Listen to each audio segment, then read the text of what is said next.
नमस्कार मित्रों, astro adviser में आपका एक बार फिर से स्वागत है।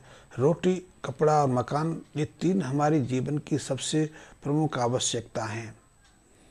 और मकान की यदि बात की जाए तो मकान आज हमारे जीवन की सबसे पहली आवश्यकता हो गई है। 20-25 साल पहले मकान हमारी पहली आवश्यकता नहीं होती थी, क्योंकि जो हमारा घर का मकान होता था, पिता का मकान होता था, उसमें सहजता से हमारा जीवन यापन हो जाता था।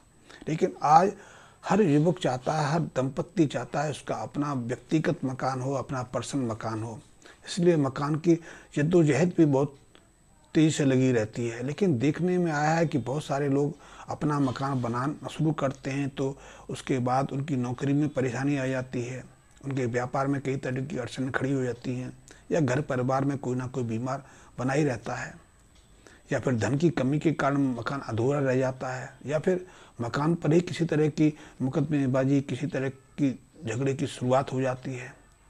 और इसके कारण वो एक तरह से बेबस हो जाते हैं, एक तरह से उनकी ज़िंदगी बर्बाद हो जाती है। एक मित्र हैं, उन्होंने दिल्ली से कहा है कि उन्होंने जब से मकान बनाया तब से उनके घर परिवार में उनके बच्चे अस्वाभाविक बर्ताव करने लगे हैं, लड़ाई झगड़ा भी होने लगा है, 2-3 बार उनका एक्सीडेंट भी हो गया है। तो मित्र, आपने अपनी जो जन्म कुंडली भेजी है उसके अनुसार आपकी पंचम भाव में शनि विराजमान है। और लाल किताब कहती है कि जब किसी जातक की जन्म कुंडली की पंचम भाव में शनि विराजमान हो तो ऐसे जातकों को 35 साल की उम्र से पहले अपना मकान नहीं बनाना चाहिए। ऐसे लोगों को या तो अपने पैतृक जिद्दी मकान में रहना चाहिए, माँ बाप के मकान में रहना चाहिए, या फिर किराए के मकान में रहना चाहिए। हाँ, कुछ स्थितियों में, कुछ परिस्थितियों में वो बना हुआ मकान खरीद सकते हैं, लेकिन उसके लिए भी कुछ सावधानियां, कुछ उपायों की आवश्यकता रहती है। क्योंकि लाल किताब में पंचम स्थान को सूर्य का घर माना गया है, और सूर्य के घर में जब शनि विराजमान होते हैं तो शनि एक तरह से बच्चे खाने वाले सांप का रूप ले लेते हैं। कि लाल किताब में पंचम स्थान के शनि को बच्चे खाने वाला सांप कहा गया है, यानी कि बच्चों के ऊपर वो प्रतिकूल असर डालता है। पंचम स्थान पर जब शनि विराजमान होते हैं तो बच्चे की शिक्षा में किसी तरह की परेशानी खड़ी होती है, शिक्षा अधूरी रह जाती है, या फिर वो शिक्षा प्राप्त करते करते उसको अधूरा छोड़ देते हैं, परीक्षा में पूरी तरह से परफॉर्मेंस नहीं दिखा पाते, तो अपनी क्षमता से कम परफॉर्मेंस दिखा पाते हैं, या फिर उनका स्वास्थ्य प्रभावित हो जाता है, या फिर वो क्रोधित हो जाते हैं, बिना किसी कारण से घर परिवार में कलह करने लगते हैं, अपनी जिद मनवाने लगते हैं, जिद के कारण भी एक तनाव जैसी स्थिति बनी रहती है। या फिर यदि परिवार में बच्चे वयस्क हो चुके हैं, उनकी विवाह की तैयारी होती है, तो 5वें स्थान पर शनि उनके वैवाहिक जीवन में भी कई तरह की विषमता भरी रखता है।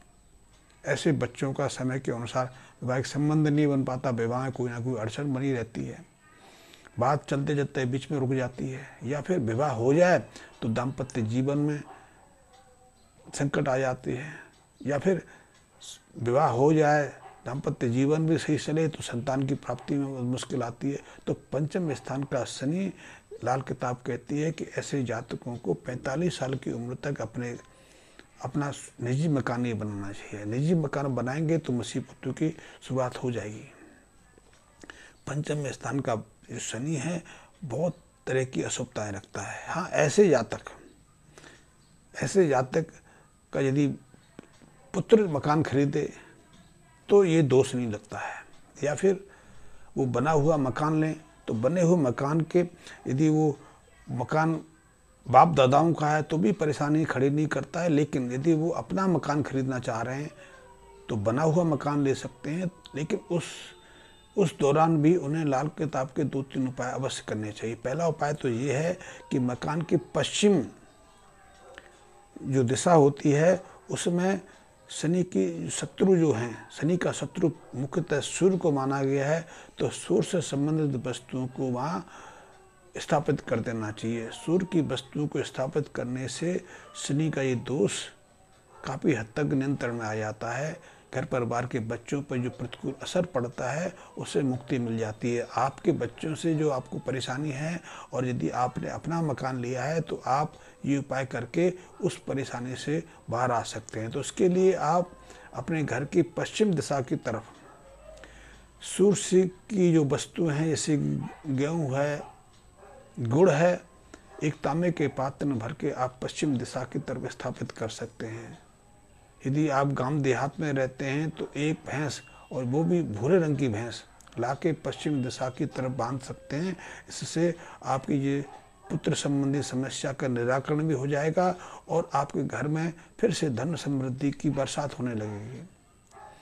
आपने अपना निजी मकान बना के एक गलती की है। गलती यही की है कि आपने शनि की अशुभता को बढ़ा लिया है, और ऐसे में पंचम स्थान का शनि पुत्र के ऊपर गहरा आघात छोड़ डालता है। तो आप ये उपाय करेंगे तो आपको आपकी समस्या का समाधान मिल जाएगा। इसके साथ में आप शनि से संबंधित कुछ और उपायों की मदद भी ले सकते हैं। उस उपाय के दौरान 43 दिन लगातार आप शनि की शांति के लिए एक मिट्टी के पात्र में सरसों का तेल भर के उसे शनि के मंदिर में चढ़ाना शुरू कर दें। शनि की चीज़ें हैं जैसे कि काली उड़द की दाल है, लोहे की वस्तु हैं, चाहे वो तवा हो, चिमटी हो, बाल्टी हो, परात हो, ऐसी चीज़ आप राह चलते हुए किसी मजदूर को दान दे सकते हैं। आप रात्रि में जब अपने पलंग पर सोते हैं तो पलंग के दाहिनी तरफ कुछ पैसा रख सकते हैं। लाल किताब में तो दो रुपये की बात कही गई है, लेकिन आज दो रुपये तो कोई लेता नहीं। और जब लाल किताब कही गई थी तो चांदी के सिक्के चलते थे, उनमें दूसरी धातुएं कम होती थी। तो ऐसे में यदि आपने ये लाल किताब संबंधी उपाय करना है तो उसके लिए बहुत अच्छा तरीका है कि जब भी आप रात्रि को अपने बिस्तर पर सोएं तो चांदी का टुकड़ा अपने दाहिने सिरहाने रख के सोएं, और इस टुकड़े को प्रातःकाल किसी सफाई कर्मचारी को दे दें। ऐसा आप नियमित कुछ शनिवार करेंगे तो आपको पुत्र संबंधी इस परेशानी से निजात मिल जाएगी। पुत्र आपका अनुसूत होगा और उसके अंदर अपनी क्षमताओं को प्रकट करने का, अपने जीवन में तरक्की करने का कई जो अवसर मिलेंगे। आपके परिवार का वो जस कीर्ति नाम बढ़ाने वाला साबित होगा। शनि सदैव अशुभ नहीं रहते। शनि की जो कुछ शुभता हैं, कुछ विशिष्ट गुण हैं जो व्यक्ति को रंग से राजा, और यदि मान अपमान को क्षति पहुंचाई है तो उस जस कीर्ति में श्रेष्ठ स्थान पहुंचा देते हैं। तो आप मकान की जो गलती कर चुके हैं उसको लाल किताब के उन उपायों से दुरुस्त कर सकते हैं। अपने जीवन में फिर से वही समृद्धि, वही सुख शांति, वही जसकीर्ति प्राप्त कर सकते हैं जो पहले थी। तो आप ये उपाय करिए, और यदि आपके उपायों से जो परिणाम मिले उनके संबंध में मुझे सूचित भी करिए। और मैं अपने मित्रों से कहूँगा कि मेरे मित्र यदि मेरे से वीडियो चैनल देखते हैं, उन्हें मेरे वीडियो पसंद आते हैं, कमेंट्स भी देते रहें, मेरे वीडियो चैनल को लाइक भी करते रहें। और यदि अभी तक उन्होंने मेरे चैनल को सब्सक्राइब नहीं किया है तो उनसे अनुरोध है कि मेरे चैनल को सब्सक्राइब भी कर लें, मेरे बेल आइकन को प्रेस कर लें, ताकि हर वीडियो की नोटिफिकेशन को उपलब्ध होती रहे। धन्यवाद मित्रों।